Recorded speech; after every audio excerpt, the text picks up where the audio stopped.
Welcome to the Deep Dive. Today we're digging into the AstraZeneca Q1 2025 earnings call.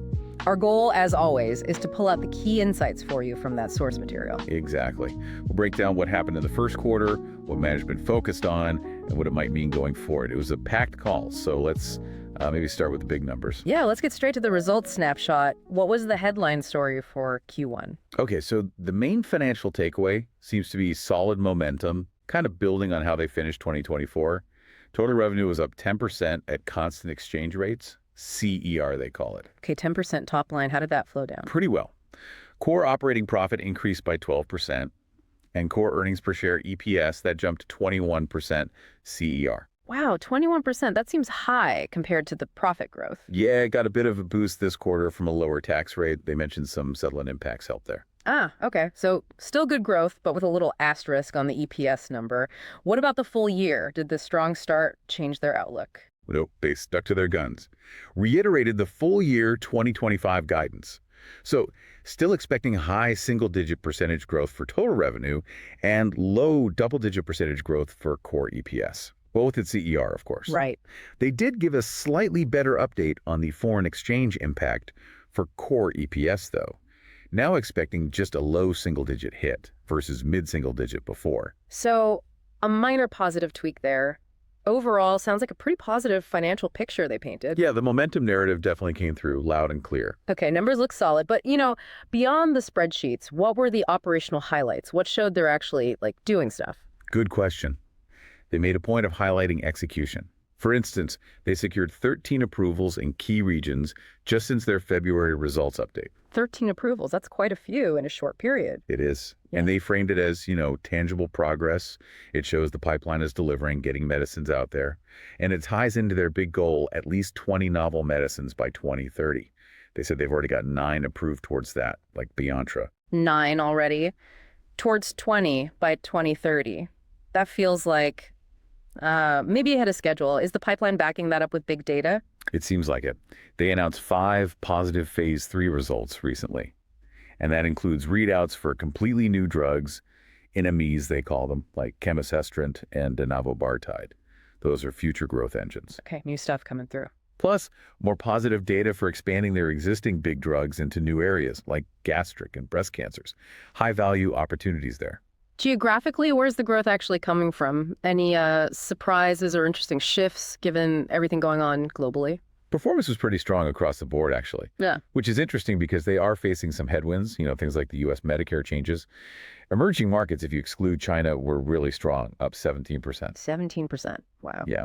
And China itself showed decent underlying growth, too, up 5% overall. But if you adjust for a drop in Pulmicort sales, it was more like 9%. Okay, so even with some specific product issues, China's growing. Right, driven by their newer innovative drugs and recent launches getting traction. Even the U.S. showed underlying strengths despite those Part D impacts we'll probably talk about later. Makes sense. They also talked about strategic investments, business development. What was the flavor there? More tech, more deals? A bit of both, really.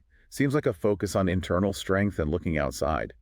They mentioned the proposed acquisition of AZoBiotech that brings an in vivo cell therapy platform inside, enhances their newer technology capabilities. Cell therapy, okay. And they licensed something called ALTBB4 for subcutaneous oncology formulations, basically making cancer drugs easier to administer, under the skin instead of IV. Patient convenience, got it. And a pretty big signal they're investing in a new strategic R&D center in Beijing. Shows they're serious about innovation in China. Right. Okay, let's talk manufacturing. Resilience, supply chains, it's a huge topic. What did they say about their setup and risks, like tariffs? They really emphasize their global footprint. 31 manufacturing sites around the world, dual source supply for most things. That spread gives them a kind of natural buffer. So less risk if one region has issues. Exactly.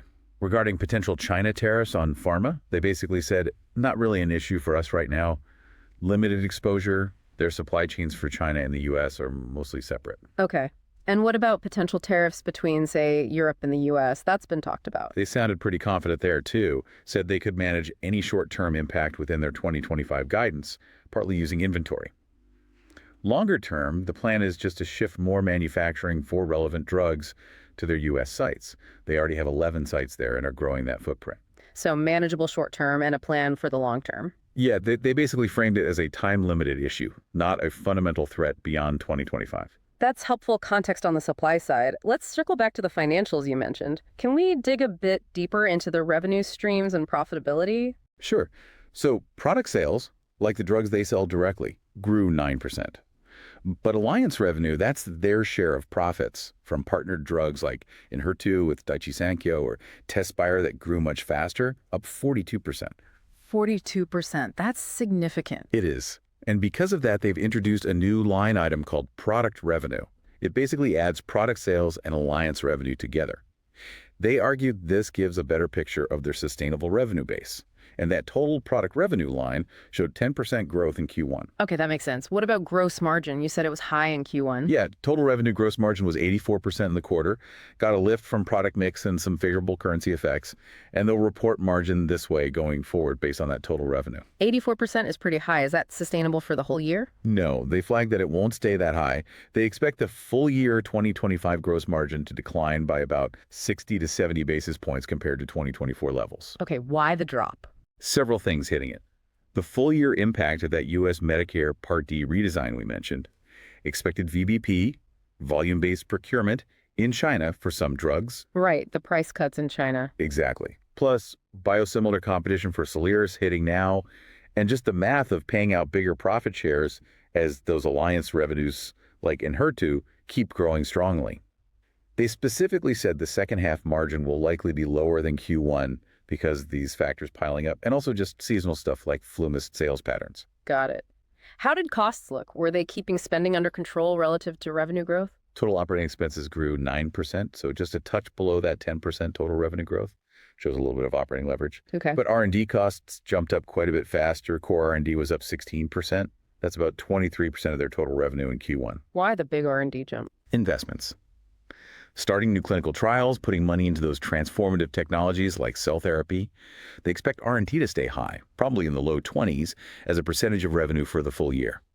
Core SG&A, so selling, general, administrative costs, that was more contained, up 4%, growing slower than revenue, which was part of their plan. So strong operating margin Q1, but expect it to moderate. Exactly. Q1's 35% core operating margin benefited from some favorable cost timing and that high gross margin. They flagged lower margins in the next few quarters, and the tax rate 16% in Q1 thanks to that settlement, but expect 18% to 22% for the full year. Cash flow looked good, though, up to $3.7 billion from operations. You mentioned investments. Are they planning big capital spending? Yeah, sounds like it. CapEx is $500 million in Q1, but they forecast it increasing by about 50% for the full year compared to 2024. That's all about building capacity for the future, planning for launches and growth of key pipeline assets, like their oral GLP-1 for obesity, that oral PCSK9, we should talk more about camizestrant, baxdrostat. Laying the groundwork. Right. They also had a $175 million milestone payment for Enhertu. Net debt did tick up to $26.1 billion, mostly due to paying the dividend. But they said they're comfortable with their leverage at 1.5 times net debt to adjusted EBITDA. Okay, excellent financial detail. Now let's get into specific business areas. Oncology is obviously huge for them. How did that division perform? Oncology was strong, yeah. Total revenues up 13% to $5.6 billion. Broad-based growth to double digits in the US, Europe, and emerging markets. Okay. Now that Medicare Part D redesign, they mentioned it impacting their oral cancer drugs like Tagrisso, Calquence, Lynparza, Truqap. Can you unpack how that worked in Q1?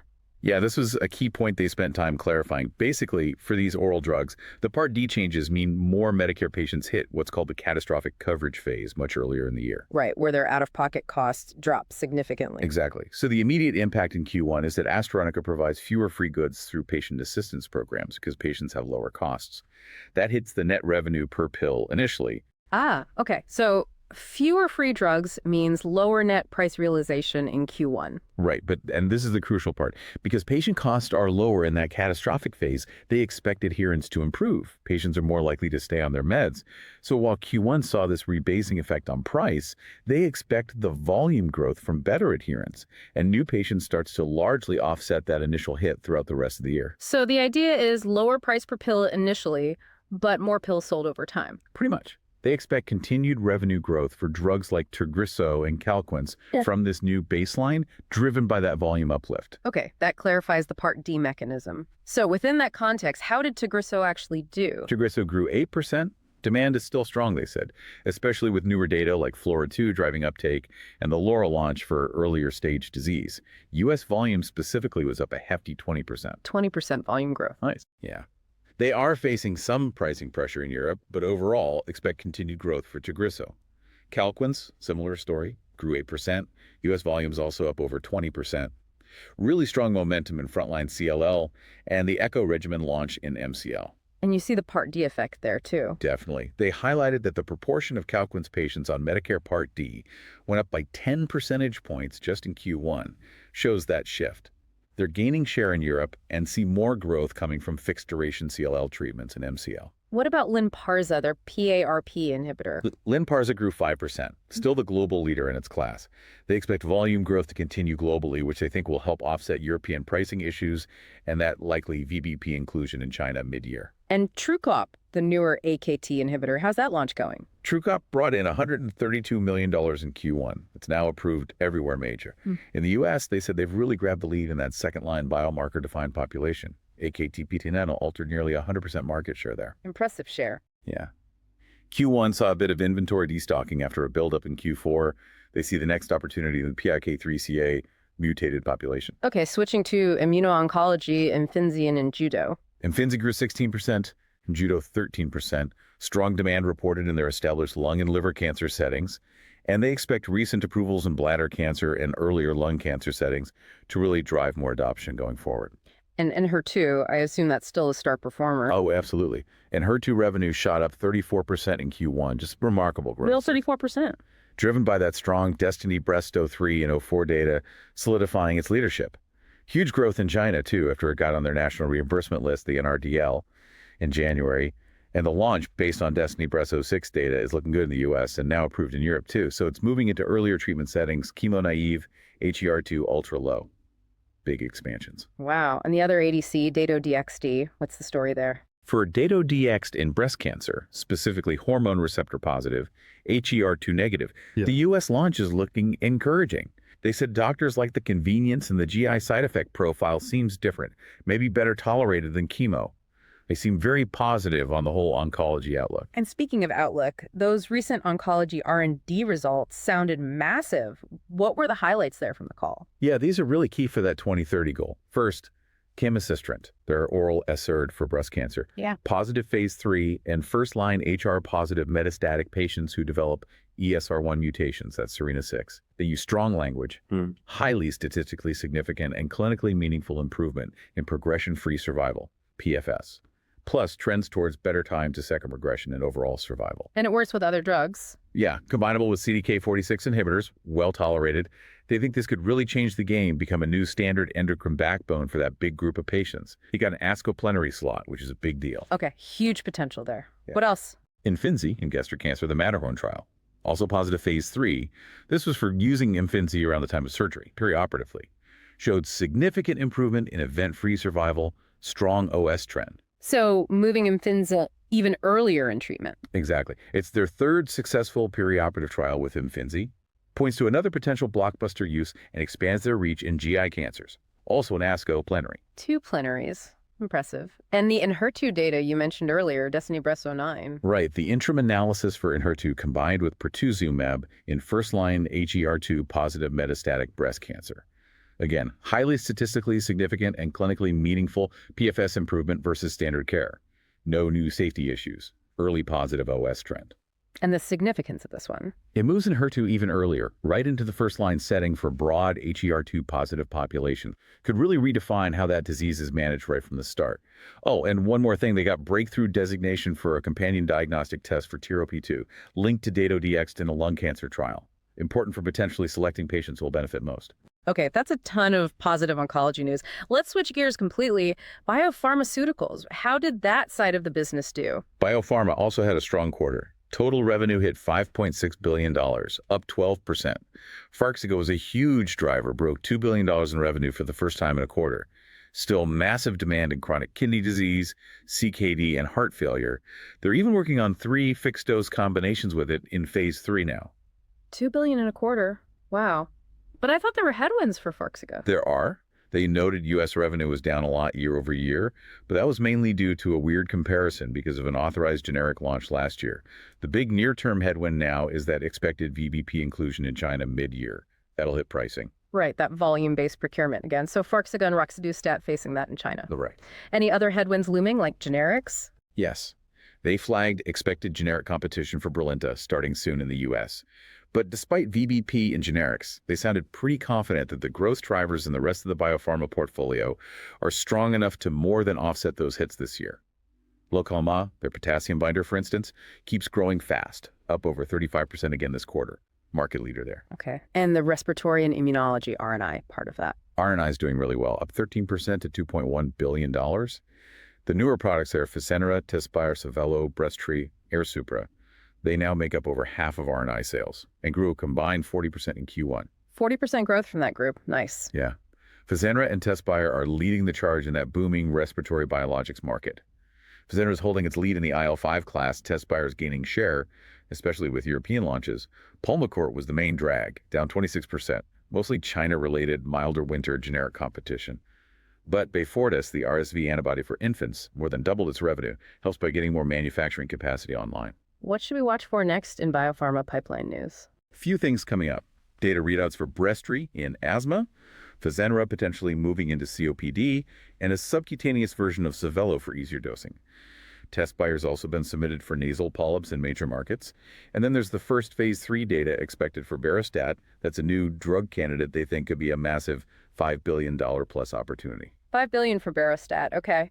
But you mentioned an oral PCSK9 earlier that sounded like it also had huge potential. Can you tell us more about that one? Yeah, ECD0780 Arrow. This definitely got a lot of airtime and seems to generate real excitement. They presented the phase 2b data at a major cardiology conference, showed a really significant LDL cholesterol reduction, about 51% versus placebo, even on top of statins.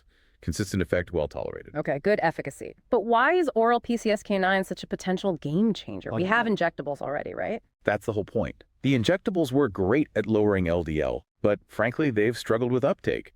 Patients face hurdles with access, prior authorizations, cost, and just the hassle or fear of injections. Meanwhile, high cholesterol is still a massive problem, millions dying, huge numbers of patients not at their goal LDL level, even with statins. So the idea is an oral pill would be way easier for patients and doctors. Exactly. An oral once-daily pill like ACD0780Z, especially with no food restrictions, could just fundamentally blow open the market. It could reach all those patients who need more LDL lowering but aren't getting or staying on the injectables. Management's clearly betting big here, calling it a potential $5 billion plus asset. They see the huge unmet need and the potential for an oral option to finally unlock this mechanism for the masses globally. Okay, the potential sounds massive if it works. How fast are they moving? Super fast. Based on that phase 2b data, they're jumping straight into a big phase 3 program. 3 pivotal trials starting soon. One focused just on LDL lowering, one in a specific genetic high cholesterol group, and importantly, a large cardiovascular outcomes trial to prove it reduces heart attacks and strokes. An outcomes trial already? That signals serious confidence. It really does. Launching all that simultaneously shows they believe they have something special here. Fascinating. Okay, let's round out the segments with rare disease. How did that part of the business do? Rare disease brought in $2 billion in Q1. Performance was pretty stable year on year. Patient numbers are growing, but revenue growth got hit by a few things. Like what? Competition, mainly for Ultomiris in indications like myasthenia gravis, GMG, and PNH. Also that Medicare Part D impact hitting neurology patients, and just some unfavorable timing of orders in certain markets. So Ultomiris grew, but was held back a bit. Yeah, Ultomiris itself grew 25%, still strong demand. But offset by competition, and Part D Soliris, the older drug, continues to decline as patients switch to Ultomiris.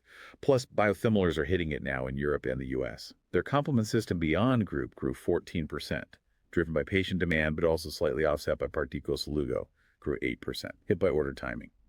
Overall, they expect the rare disease portfolio to grow in 2025, just not as fast as it did last year. Any pipeline news or recent approvals in rare disease? Yes. Biopharma got approved in Japan for a type of amyloidosis, ATTR-CM, adds to that portfolio. They had positive data for Ultomiris in a rare transplant complication in kids, HSCT-TMA. And the big one they're waiting for is the phase 3 data for Ultomiris in adults with HSCT-TMA expected later this year. They see that as another potential blockbuster if it's positive. They're also moving into post-transplant kidney care with Ultomiris, starting a phase 3 trial in something called delayed graft function, DGF, trying to help transplanted kidneys last longer. And AZoBiotech, that new drug for chronic hypoparathyroidism. The phase 3 trial met its main goal, normalizing calcium, reducing need for supplements. They've tweaked the protocol to allow higher doses and will analyze the 52-week data. So yeah, they summed it up as a catalyst-rich year for a rare disease, 4 phase 3 readouts coming, 3 of them for brand new drug candidates. Okay, that covers the divisions well. Now, thinking about the Q&A session from the call, what were the big themes investors were drilling down on and how did management respond? Well, definitely that Medicare Part D impact, especially for the oral cancer drugs that came up multiple times. Management really hammered the point that it's mostly a Q1 rebasing effect. The structure change pulls costs forward. Their core message was, don't sweat the Q1 net price impact too much because the underlying volume growth from better adherence should win out over the year for drugs like Tagrisso and Calquence. Revenue should grow from that new baseline. So trying to reassure investors it's not an ongoing drag. Exactly. The oral PCSK9, ACD0718A, also got tons of attention, as you'd expect. What did they emphasize in their answers there? They really doubled down on the potential, kept highlighting the massive unmet needs, 70% of cardiovascular patients not at their LDL goal. They stressed how injectables have struggled with access and compliance, especially globally. They painted this picture of their oral pill potentially unlocking and massively expanding the market. The speed and scale of the phase 3 program, including the outcomes trial, was presented as proof of their internal conviction. They want investors to see this as a potential multi-billion-dollar game changer, not just another drug in the pipeline. Okay. What about tariffs and U.S. manufacturing? Any nervousness reflected in the questions? Management seemed pretty calm in response. Reiterated that any potential short-term tariff hit, like Europe to U.S., is manageable within guidance because of their flexible network and inventory. And the long-term fix is already in motion, shifting manufacturing to their growing U.S. footprint. So the message was, we've got this covered. It's not a major long-term risk. And the Enhertu Destiny breast donor data, any specific follow-ups? Just confirmation that the data meets the bar, statistically significant, clinically meaningful, ready for regulatory talks and presentation. The key strategic point they made was how this positions Enhertu even earlier in treatment for a broad group, potentially changing the standard of care. U.S. pricing always comes up. What was their take this time? They steered clear of making specific U.S. policy predictions, but they did make a point about Europe needing to, quote, increase its share of funding pharmaceutical innovation. Framed it almost as a sovereignty issue, linked to slower patient access over there, not just price. Interesting angle. They also mentioned seeing some maybe positive signals about potential IRA tweaks for small molecules and addressing 340B program issues. Cautious optimism, perhaps. Camisestrant, after that big Serena-6 readout, what was the commercial discussion? Focused on the size of the opportunity. About 30% of first-line HR-positive metastatic breast cancer patients get those ESR1 mutations where Serena-6 showed benefit. They argued NGS testing to find these patients is feasible and growing, especially in the U.S. The strong data combinability with CDK4/6s positions it as a potential new backbone treatment. They also plugged the wider program, like the adjuvant trial enrolling ahead of schedule. Lots of enthusiasm there. And the overall plan for Dato-DXd? Beyond specific trials, the strategy seems to be attacking on multiple fronts. Monotherapy, where biomarkers work, like TRP2 expression plus multiple combination studies. The goal is to use its profile to potentially replace chemo in different settings. Early U.S. launch feedback in breast cancer sounds positive. Any other key Q&A points? Yeah, a few quick ones. Confirmed exiting neuroscience was strategic, freeing up cash for big bets like obesity, dyslipidemia, respiratory. Said they see no FDA delays currently. Expressed high confidence in Baxdrostat's profile ahead of its phase 3 readout. And talked up their differentiated approach in obesity, aiming for a broad BMI range and combinations, ready to move fast to phase 3 if phase 2 data hits. Right. And there was an update on those China investigations too? Yes, they clarified that the customs and public security investigations are concluded and referred to the prosecutor. Importantly, they stated they were told no illegal gain was found for AstraZeneca itself regarding the personal information part. They stressed the underlying China business remains strong, growing 9% if you exclude Pulmicort, driven by key brands, new launches, and the team is focused. Okay, thanks for pulling all those threads together. Now, as we like to do on the deep dive after digging into results like this, let's switch gears slightly. Based only on what was presented in this call, the numbers, the pipeline buzz, the management tone, let's brainstorm an outrageous but plausible trade idea. And a huge reminder, this is purely speculative, drawn only from the call's narrative, definitely not financial advice. Right, strictly playing with the information and potential catalysts discussed on the call itself.